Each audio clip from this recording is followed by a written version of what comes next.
महाराष्ट्राचे उद्योग मंत्री सुभाष देसाई साहेब जेव्हा होते त्यावेळी त्यांनी महाराष्ट्रामध्ये अनेक इंडस्ट्रियल जे प्लॉट्स होते त्याचं कन्वर्जन केलेलं आहे. आणि इंडस्ट्रियल प्लॉट्स म्हणजे जेव्हा आपण इंडस्ट्री सेटअप करतो तर इंडस्ट्रीसाठी आपण लँड एक्वायर करतो आणि बहुतेक वेळी आपण शेतकऱ्यांकडून ते लँड एक्वायर करतो.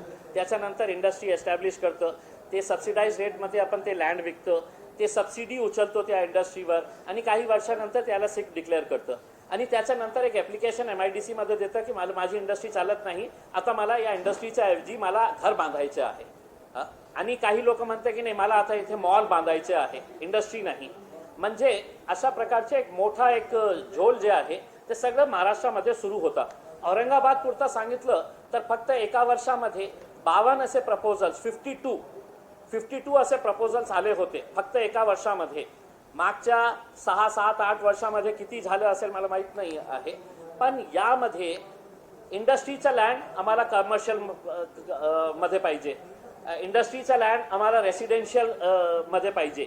जे IT साठी लँड एक्वायर केलं होतं, IT साठी इन्फॉर्मेशन टेक्नॉलॉजीसाठी लँड एक्वायर केलं होतं त्याच्याही कन्वर्जन कमर्शियलमध्ये करण्यात आलं होतं.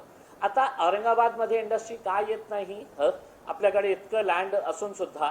तर त्यावेळी मला हे असं सांगण्यात आलं होतं की एक खूप मोठा एक रॅकेट आहे पूर्ण महाराष्ट्रामध्ये, एजंट्स फिरत आहेत त्यांचे. आणि औरंगाबादमध्ये एक मोठा बिल्डराला हे परवानगी देण्यात आली होती की तू सगळे पैसे इकट्ठा कर, आम्हाला लिस्ट दाखव की किती किती आहे करके. तर औरंगाबादमध्ये 60 इंडस्ट्रियल प्लॉट्स आयडेंटिफाय करण्यात आले होते. एका इंडस्ट्रियल प्लॉटचे 2-2 कोटी रुपये सगळ्यांना द्यायचे होतं की तुझा प्लॉट आपण कन्वर्जन करण्यासाठी 2-2 कोटी. तर मला एक प्रश्न हे आला की औरंगाबाद सारख्या छोट्या ठिकाणी 150-200 कोटी रुपये आपण कमवत असेल तर Nagpur industrial area, Pune industrial area, Mumbai Thane industrial एरियामध्ये काय काय केलं. मग त्याच्यानंतर मी CEOना 3 पत्र लिहिलं की महाराष्ट्रामध्ये किती इंडस्ट्रियल प्लॉट्सचा कन्वर्जन.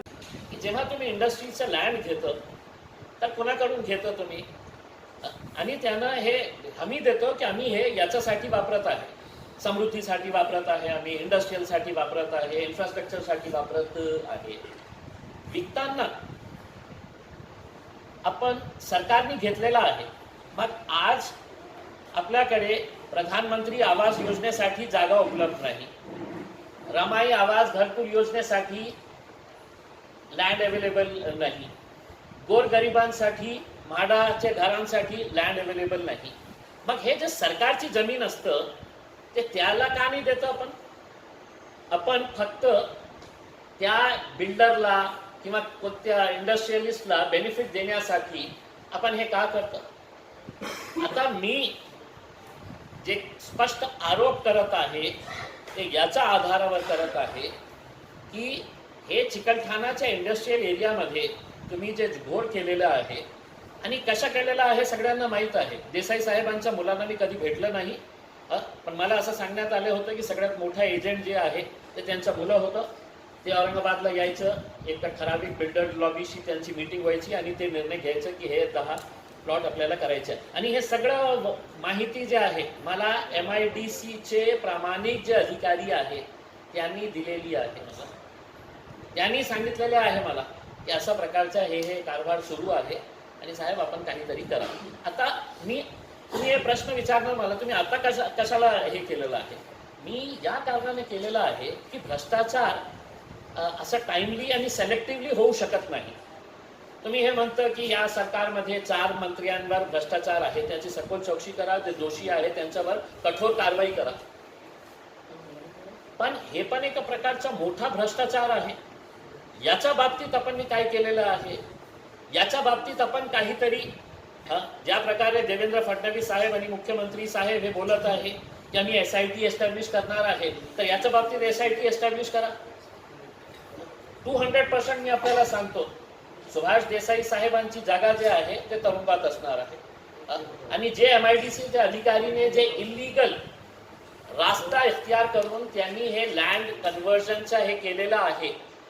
आपल्याला हे अनेक केसेसमध्ये असं झालेलं आहे की CEOने म्हटलं की नाही आपल्याला नाही करायचं आहे. अनेक केसेसमध्ये असं झालेलं आहे की CEOने म्हटलं की नाही आपल्याला नाही करता येणार आहे.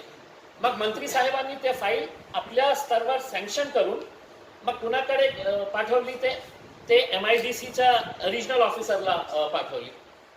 आणि मी कधीही भेटलं नाही.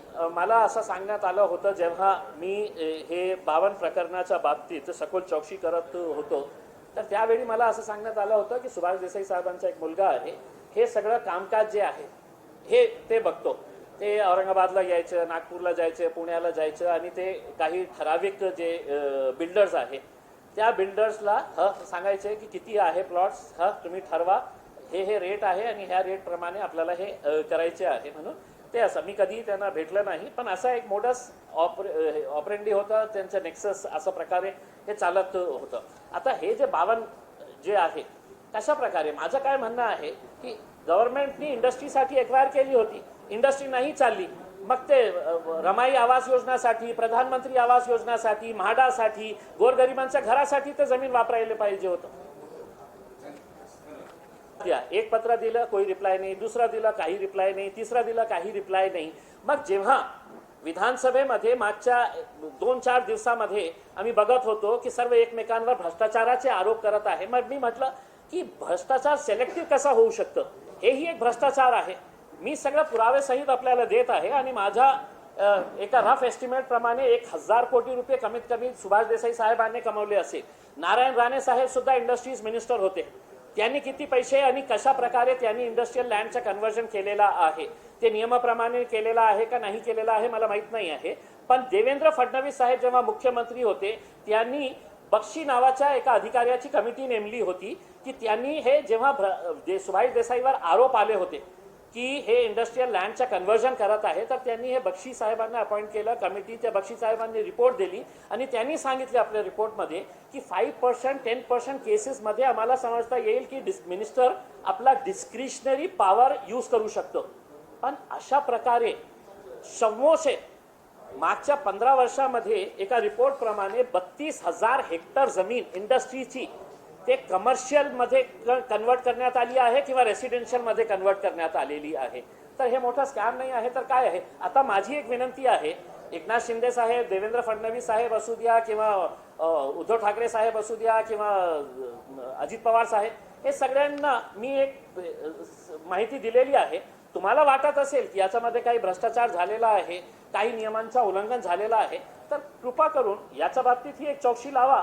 तुम्हाला कळेल की दूध का दूध, पाणी का पाणी. मी कधीही भेटलं नाही. मला असं सांगण्यात आलं होतं जेव्हा मी हे 52 प्रकरणाच्या बाबतीत सखोल चौकशी करत होतो, तर त्यावेळी मला असं सांगण्यात आलं होतं की सुभाष देसाई साहेबांचा एक मुलगा आहे, हे सगळं कामकाज जे आहे हे ते बघतो.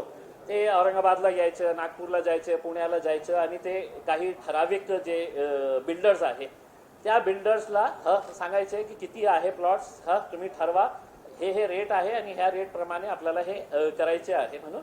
ते असं मी कधीही त्यांना भेटलं नाही, पण असा एक मोडस ऑपरेंडी होता त्यांचं, नेक्सस अशा प्रकारे हे चालत होतं.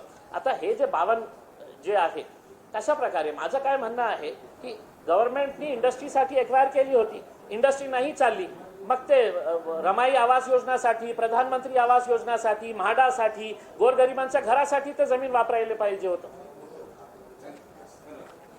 एक पत्र दिलं, कोई रिप्लाय नाही, दुसरा दिला काही रिप्लाय नाही, तिसरा दिला काही रिप्लाय नाही.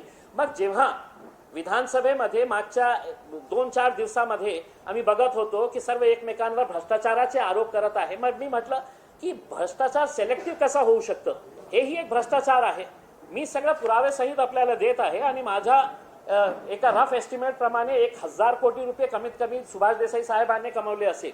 नारायण राणे साहेब सुद्धा इंडस्ट्रीज मिनिस्टर होते, त्यांनी किती पैसे आणि कशा प्रकारे त्यांनी इंडस्ट्रियल लँडचं कन्व्हर्जन केलेलं आहे, ते नियमाप्रमाणे केलेलं आहे का नाही केलेलं आहे मला माहीत नाही आहे.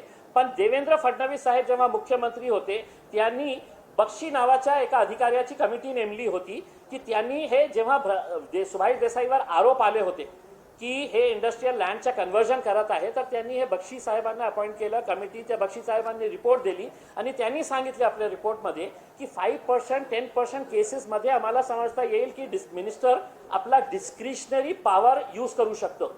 पण अशा प्रकारे शम्मोशे मागच्या 15 वर्षामध्ये एका रिपोर्टप्रमाणे 32,000 हेक्टर जमीन इंडस्ट्रीची ते कमर्शियलमध्ये कन्वर्ट करण्यात आली आहे किंवा रेसिडेन्शियलमध्ये कन्वर्ट करण्यात आलेली आहे. तर हे मोठं स्कॅम नाही आहे तर काय आहे. आता माझी एक विनंती आहे, एकनाथ शिंदे साहेब, देवेंद्र फडणवीस साहेब असू द्या किंवा उद्धव ठाकरे साहेब असू द्या किंवा अजित पवार साहेब, हे सगळ्यांना मी एक माहिती दिलेली आहे. तुम्हाला वाटत असेल की याच्यामध्ये काही भ्रष्टाचार झालेला आहे, काही नियमांचं उल्लंघन झालेलं आहे, तर कृपा करून याच्या बाबतीत ही एक चौकशी लावा. तुम्हाला कळेल की दूध का दूध, पाणी का पाणी. देसाई आणि देसाईच्या मुलांचं तुम्ही नाव घेतलंय, सुभाष देसाई, ते काय